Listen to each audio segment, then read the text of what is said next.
A barbiturate is a drug that acts as a central nervous system depressant. Barbiturates are effective as anxiolytics, hypnotics, and anticonvulsants, but have physical and psychological addiction potential as well as overdose potential among other possible adverse effects. They have largely been replaced by benzodiazepines and nonbenzodiazepines in routine medical practice, particularly in the treatment of anxiety and insomnia, due to the significantly lower risk of addiction and overdose and the lack of an antidote for barbiturate overdose.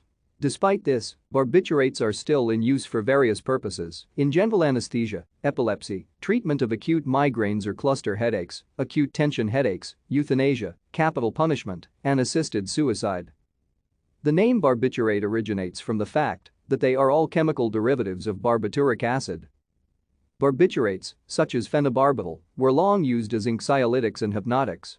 Intermediate-acting barbiturates reduce time to fall asleep, increase total sleep time, and reduce REM sleep time. Thank you for watching.